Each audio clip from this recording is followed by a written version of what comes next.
Silicon city ಬೆಂಗಳೂರಿನಲ್ಲಿ ಮತ್ತೆ cylinder ಸ್ಫೋಟದ ಸದ್ದು ಕೇಳಿ ಬಂದಿದೆ. ಈ ಸಿಲಿಂಡರ್ ಸ್ಫೋಟದಿಂದ ಇಡೀ ಏರಿಯಾವೇ ಬೆಚ್ಚಿ ಬಿದ್ದಿದೆ. ಹುಳಿಮಾವು ಬಳಿ ಸಿಲಿಂಡರ್ ಸ್ಫೋಟ ಆಗಿರುವಂತಹ ಘಟನೆ, ಸಿಲಿಂಡರ್ ಸ್ಫೋಟದ ತೀವ್ರತೆಗೆ ಅಂಗಡಿಯಲ್ಲಿದ್ದಂತಹ ವಸ್ತುಗಳು ಚಲ್ಲಾಪಿಲ್ಲಿ. ಸ್ಫೋಟದ ಭಯಾನಕ ದೃಶ್ಯ ಸಿಸಿಟಿವಿಯಲ್ಲಿ ಸೆರೆ ಸಿಕ್ಕಿರುವಂಥದ್ದು. ಸುತ್ತಮುತ್ತಲಿನ ಮನೆ, ಅಂಗಡಿಗಳ ಕಿಟಕಿ, ಗಾಜುಗಳು ಪೀಸ್ ಆಗಿದೆ. ಒಂದೇ ಒಂದು ಕ್ಷಣಕ್ಕೆ ಛಿದ್ರವಾಗಿದೆ ಅಂಗಡಿ. ಸುರೇಶ್ ದಾಸ್ ಎಂಬುವರ ಅಂಗಡಿಯಲ್ಲಿ ನಡೆದಂತಹ ಸಿಲಿಂಡರ್ ಸ್ಫೋಟ. ಬೆಂಗಳೂರಿನ ಹುಳಿಮಾವು ಬಳಿ ಸಿಲಿಂಡರ್ ಸ್ಫೋಟ ಆಗಿರುವಂತಹದ್ದು. ಬೆಚ್ಚಿ ಬಿದ್ದಿದ್ದಾರೆ ಸ್ಥಳೀಯರು. ನೀವು ಕೂಡ ಸಿಸಿಟಿವಿಯ ದೃಶ್ಯಗಳನ್ನು ಗಮನಿಸ್ತಾ ಇದ್ದೀರಿ. ನೋಡಿ ಯಾವ ರೀತಿ ಕ್ಷಣಾರ್ಧದಲ್ಲಿ ಎಲ್ಲವೂ ಚಲ್ಲಾಪಿಲ್ಲಿ ಆಗುತ್ತೆ, ಸ್ಫೋಟಗೊಳ್ಳುತ್ತೆ ಅನ್ನೋದನ್ನು. ಸಿಲಿಂಡರ್ ಸ್ಫೋಟದಿಂದ ಈ ಘಟನೆ ಆಗಿರುವಂತಹದ್ದು. ಒಂದು ಕ್ಷಣ ಸ್ಥಳೀಯರು ಆತಂಕಕ್ಕೊಳಗಾದ್ರು. ಏನಾಗ್ತಾ ಇದೆ ಅಂತೇಳಿ ಗೊತ್ತಾಗದೇನೆ ಭಯಭೀತರಾದ್ರು. ಅದರಲ್ಲೂ ಕೂಡ ರಾತ್ರಿ 10:55 ನಡೆದಿರುವಂತಹ ಘಟನೆ. ನಿದ್ರೆಗೆ ಜಾರುವಂತಹ ಸಂದರ್ಭದಲ್ಲಿ ಈ ಶಬ್ದ, ಈ ಸ್ಫೋಟ ಜನರನ್ನ ಭಯಭೀತರನ್ನಾಗಿಸಿತ್ತು.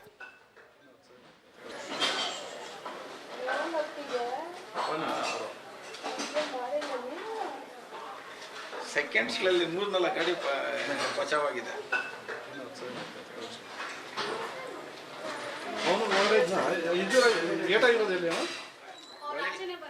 ನೀವು ಕೂಡ ವಿಜುವಲ್ಸ್ ಅನ್ನ ಗಮನಿಸ್ತಾ ಇದ್ದೀರಿ ಯಾವ ರೀತಿ ಆ ಸ್ಫೋಟದ ತೀವ್ರತೆ ಇದೆ ಅಂತೇಳಿ. ಸ್ವಲ್ಪ ಯಾಮಾರಿದ್ರು ಕೂಡ ದೊಡ್ಡ ಅನಾಹುತ ಆಗ್ತಾ ಇತ್ತು. ಈ ಸ್ಫೋಟ ಆಗುವ ಮೊದಲು ಬೈಕ್ ಒಂದು ಅಲ್ಲಿ ಪಾಸ್ ಆಗುತ್ತೆ, ನೀವು ಕೂಡ ಗಮನಿಸ್ತಾ ಇದ್ದೀರಿ. ಮತ್ತೊಂದು ಕಡೆ ಅಕ್ಕಪಕ್ಕದಲ್ಲಿ ಪಾರ್ಕ್ ಮಾಡಿದಂತಹ ವಾಹನಗಳ ಪರಿಸ್ಥಿತಿ ಏನಾಗಿದೆ ಅನ್ನೋದನ್ನು ಕೂಡ ಗಮನಿಸ್ತಾ ಇದೆ. ಸಂಪೂರ್ಣವಾಗಿ ಇಡೀ ಅಂಗಡಿಯೇ ಪೀಸ್ ಆಗಿರುವಂಥದ್ದು, ಛಿದ್ರ ಆಗಿರುವಂಥದ್ದು. ಸ್ಟೀಲ್ ಪಾತ್ರೆಯ ಅಂಗಡಿಯಲ್ಲಿ ಸ್ಫೋಟ ಸಂಭವಿಸಿದೆ ಅನ್ನೋದು ಗೊತ್ತಾಗ್ತಾ ಇದೆ. ಈ ಘಟನೆಯಲ್ಲಿ ರಾಹುಲ್ ದಾಸ್ ಎಂಬಾತನಿಗೆ ಗಾಯವಾಗಿದೆ. ಆತನನ್ನು ಸ್ಥಳೀಯ ಆಸ್ಪತ್ರೆಗೆ ಶಿಫ್ಟ್ ಮಾಡಲಾಗಿದೆ. ಅಂಗಡಿಯ ಶಟರ್ ಏನಿದೆ ಅದು ಸಂಪೂರ್ಣವಾಗಿ ಪುಡಿಯಾಗಿದೆ. ಪಾತ್ರೆಗಳೆಲ್ಲವೂ ಕೂಡ ಚಲ್ಲಾಪಿಲ್ಲಿ ಆಗಿರುವಂಥದ್ದು. ರಸ್ತೆಯಲ್ಲಿ ನಿಂತಿದ್ದ 2-3 ಸ್ಕೂಟರ್ಗಳು ಕೂಡ ಜಖಮ್ಮಾಗಿವೆ. ಈ ಬಾಂಬ್ ಬ್ಲಾಸ್ಟ್ ಆದಂತಹ ಸಂದರ್ಭದಲ್ಲಿ ಯಾವ ರೀತಿಯ ದೃಶ್ಯ ಕಾಣಸಿಗುತ್ತೋ ಆ ರೀತಿಯ ದೃಶ್ಯ ಅಲ್ಲಿ ಕಾಣಸಿಗ್ತಾ ಇರುವಂಥದ್ದು. ಎಲ್ಲ ಚಲ್ಲಾಪಿಲ್ಲಿಯಾಗಿರುವಂತಹ ವಸ್ತುಗಳು. ರಸ್ತೆಯ ಎದುರು ಮನೆಯಲ್ಲಿದ್ದಂತಹ ಕಬ್ಬಿಣದ ಗೇಟ್ ಕೂಡ ಉಡಿಸಾಗಿದೆ. ಸುರೇಶ್ ದಾಸ್ ಅಂಗಡಿಯಲ್ಲಿ ಅಕ್ರಮವಾಗಿ ಸಿಲಿಂಡರ್ ರೀಫಿಲ್ಲಿಂಗ್ ಆಗ್ತಾ ಇತ್ತು ಅನ್ನೋದು ಗೊತ್ತಾಗ್ತಾ ಇದೆ. ಅಂಗಡಿಯೊಳಗೆ ಸಿಲಿಂಡರ್ನಿಂದ ಗ್ಯಾಸ್ ಸೋರಿಕೆ ಆಗ್ತಿತ್ತು. ಅಂಗಡಿಯ ಮುಂಭಾಗ ಎಲೆಕ್ಟ್ರಿಕ್ ಸ್ಕೂಟರ್ಗೆ ಚಾರ್ಜಿಂಗ್ ಹಾಕಲಾಗಿತ್ತು. ಚಾರ್ಜ್ ತೆಗೆಯುವ ವೇಳೆ ಸ್ಪಾರ್ಕ್ ಆಗಿ ಸ್ಫೋಟವಾಗಿರುವಂತಹ ಶಂಕೆ ವ್ಯಕ್ತವಾಗ್ತಾ ಇದೆ. ಸ್ಫೋಟದ ತೀವ್ರತೆಗೆ ಪಾತ್ರೆಯ ಅಂಗಡಿ ಪೀಸ್ ಆಗಿದೆ. ರಸ್ತೆಯಲ್ಲಿ ಚಲ್ಲಾಪಿಲ್ಲಿಯಾಗಿ ಬಿದ್ದಿರುವಂತಹ ವಸ್ತುಗಳು. ನೋಡಿ, ಈ ಗ್ಯಾಸ್ ರಿಫಿಲ್ಲಿಂಗ್ ಮಾಡಲಿಕ್ಕೆ ಅದರದ್ದೇ ಆದಂತಹ ಒಂದಿಷ್ಟು ನಿಯಮಗಳಿರ್ತವೆ. ನಿರ್ಜನ ಪ್ರದೇಶಗಳಲ್ಲಿ ಇರಬೇಕು, ಜೊತೆಗೆ ಅಗ್ನಿ ಅವಘಡಗಳಾಗದೇ ಇರುವ ರೀತಿಯಲ್ಲಿ ಸುರಕ್ಷತೆಯ ಕ್ರಮಗಳನ್ನು ತೆಗೆದುಕೊಳ್ಬೇಕು. ಬಟ್ ಇಲ್ಲಿ ಮಾಲೀಕರು ಅಕ್ರಮವಾಗಿ ಗ್ಯಾಸ್ ರಿಫಿಲ್ಲಿಂಗ್ ಮಾಡ್ತಾ ಇದ್ರು ಅನ್ನುವಂತಹ ವಿಚಾರ ಗೊತ್ತಾಗ್ತಾ ಇದೆ.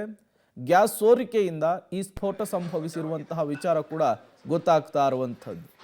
ಯಾವ ರೀತಿ ಪರಿಸ್ಥಿತಿ ಇದೆ ಅನ್ನೋದನ್ನು ನೀವು ಸ್ಕ್ರೀನಲ್ಲಿ ಗಮನಿಸ್ತಾ ಇದ್ದೀರಿ ಒಂದು ಕಡೆ. ಮತ್ತೊಂದು ಕಡೆ ಆ ಸ್ಫೋಟದ ಭೀಕರತೆ ಹೇಗಿತ್ತು ಅನ್ನೋದನ್ನು ಮತ್ತೊಂದು ಕಡೆ ಗಮನಿಸ್ತಾ ಇದ್ದೀರಿ. ಇದು ಸಿಲಿಕಾನ್ ಸಿಟಿ ಬೆಂಗಳೂರಿನ ಹುಳಿಮಾವಿನಲ್ಲಿ ನಡೆದಂತಹ ಸಿಲಿಂಡರ್ ಸ್ಫೋಟದ ದೃಶ್ಯ. ಆ ಏರಿಯಾದ ಜನರನ್ನ ಒಂದು ಕ್ಷಣ ನಲುಗುವಂತೆ ಮಾಡಿದಂತಹ ಸಿಲಿಂಡರ್ ಸ್ಫೋಟ ಇದು. 2 ಸೆಕೆಂಡ್ ತಡವಾಗಿದ್ರೂ ಕೂಡ 2 ಜೀವಗಳು ಬಲಿಯಾಗಬೇಕಾಗಿತ್ತು. ಸ್ಫೋಟಕ್ಕೂ ಮುನ್ನ ಸ್ಕೂಟರ್ ಒಂದು ಅಲ್ಲಿ ಪಾಸ್ ಆಗುತ್ತೆ, ಅದರಲ್ಲಿ ಇಬ್ಬರು ಇರ್ತಾರೆ. ಘಟನೆಯ ವೇಳೆ ಅಂಗಡಿಯಲ್ಲಿದ್ದಂತಹ ರಾಹುಲ್ ದಾಸ್ಗೆ ಗಾಯವಾಗಿದೆ. ಮೈಕೈ ಸುಟ್ಟಿದ್ದು ಗಂಭೀರ ಸ್ಥಿತಿಯಲ್ಲಿ ರಾಹುಲ್ ದಾಸ್ ಇದ್ದಾರೆ. ಸ್ಥಳಕ್ಕೆ ಅಗ್ನಿಶಾಮಕ ದಳದ ಸಿಬ್ಬಂದಿಗಳು ಭೇಟಿ ಕೊಟ್ಟಿದ್ದಾರೆ, ಪರಿಶೀಲನೆಯನ್ನು ನಡೆಸಿದ್ದಾರೆ.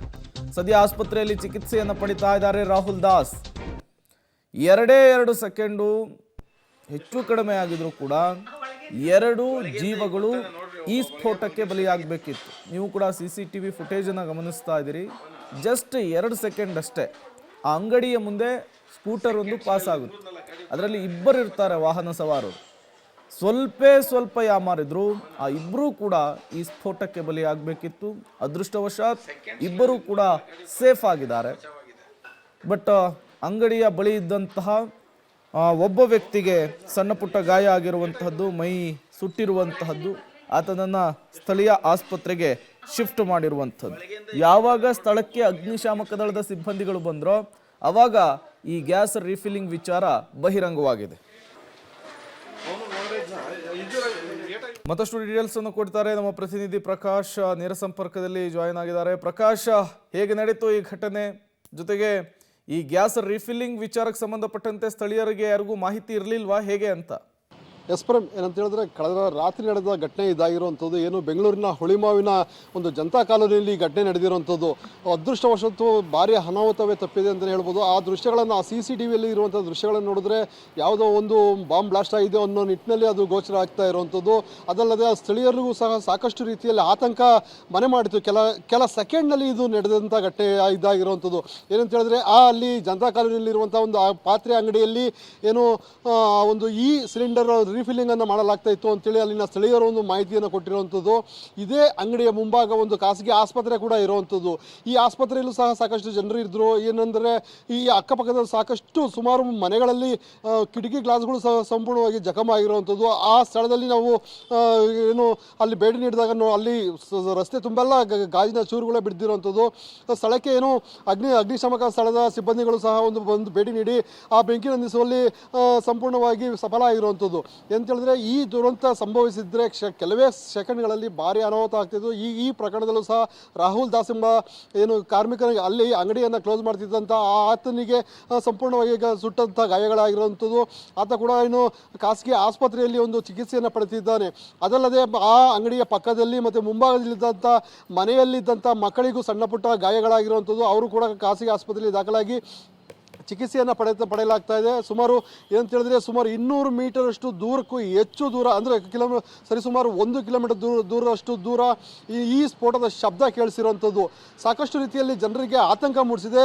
ಕ್ಷಣದಲ್ಲಿ ಏನಾಯಿತು ಅನ್ನೋ ನಿಟ್ಟಿನಲ್ಲಿ ಸಹ ಜನ ಅಲ್ಲಿ ದೌಡಾಸಿ ನೋಡ್ತಾ ಇರುವಂಥ ದೃಶ್ಯಗಳನ್ನು ಸಹ ನಾವು ನೋಡ್ಬೋದಾಗಿದೆ. ಕಳೆದ ರಾತ್ರಿ ಸುಮಾರು 10:45ರಿಂದ ನಡೆದಂಥ ಈ ಘಟನೆ ಇದಾಗಿರುವಂಥದ್ದು. ಅಕ್ಕಪಕ್ಕದ ಎಲ್ಲರಿಗೂ, ನಿವಾಸಿಗಳಿಗೂ ಸಹ ಸಾಕಷ್ಟು ರೀತಿಯಲ್ಲಿ ಆತಂಕ ಒಂದು ಕ್ಷಣ ಮನೆ ಮಾಡಿತ್ತು. ಭಾರಿ ಅನಾಹುತನೇ ಏನೋ ಒಂದು ತಪ್ಪಿದೆ ಅಂತಲೇ ಹೇಳ್ಬೋದು. ಪ್ರೇಮ್, ಪ್ರಕಾಶ್, ಈ ಪಾತ್ರೆ ಅಂಗಡಿಯಲ್ಲಿ ಗ್ಯಾಸ್ ರೀಫಿಲ್ಲಿಂಗ್ ಮಾಡ್ತಾ ಇದ್ರು ಅನ್ನುವಂತಹ ವಿಚಾರ, ಬಟ್ ಅಲ್ಲಿ ಬೆಂಕಿ ಹೇಗೆ ತಗುಲ್ತು, ಸ್ಫೋಟ ಆಗಿದ್ದು ಹೇಗೆ ಅಂತ? ಪ್ರೇಮ್, ಅಂತ ಹೇಳಿದ್ರೆ, ಈ ಆ ಪಾತ್ರೆ ಅಂಗಡಿಯಲ್ಲಿ ಏನೋ ಒಂದು ಗ್ಯಾಸ್ ರೀಫಿಲ್ಲಿಂಗನ್ನು ಆತ ಮಾಡ್ತಾ ಇದ್ದ ಅಂತೇಳಿ ಒಂದು ಸ್ಥಳೀಯರು ಮಾಹಿತಿ ಕೊಟ್ಟಿದ್ದಾರೆ. ಇದೇ ನಿಟ್ಟಿನಲ್ಲೂ ಸಹ ಪೊಲೀಸರು ಸಹ ಒಂದು ಪರಿಶೀಲನೆ ನಡೆಸಿ ಒಂದು ಹೆಚ್ಚಿನ ತನಿಖೆಯನ್ನು ಮಾಡ್ತಾ ಇರುವಂಥದ್ದು. ಈ ಗ್ಯಾಸ್ ಸ್ಫೋಟ ಹೇಗಾಯಿತು ಅನ್ನೋ ನಿಟ್ಟಿನಲ್ಲೂ ಸಹ ಪೊಲೀಸರು ಒಂದು ಹೆಚ್ಚಿನ ತನಿಖೆಯನ್ನು ಮಾಡ್ತಾ ಇದ್ದಾರೆ. ಆತ ಅಂಗಡಿಯನ್ನು ಕ್ಲೋಸ್ ಮಾಡುವ ಸಂದರ್ಭದಲ್ಲಿ ಈ ಬ್ಲಾಸ್ಟ್ ಆಗಿರುವಂಥದ್ದು. ಆ ಅಂಗಡಿಯ ಏನು ರೋಲಿಂಗ್ ಶೆಟ್ರ್ ಇರ್ತದೆ, ಆ ಶೆಟ್ರು ಕೂಡ ಸಂಪೂರ್ಣವಾಗಿ ನಜ್ಜುಗುಜ್ಜಾಗಿರುವಂಥದ್ದು. ಆ ಅಂಗಡಿಯ ಪಕ್ಕದಲ್ಲಿದ್ದಂತಹ 2 ಬೈಕ್ಗಳು ಸಹ ಸಂಪೂರ್ಣವಾಗಿ ಸುಟ್ಟು ಕರಕಲಾಗಿದೆ ಮತ್ತು ಡ್ಯಾಮೇಜ್ ಆಗಿರುವಂಥದ್ದು.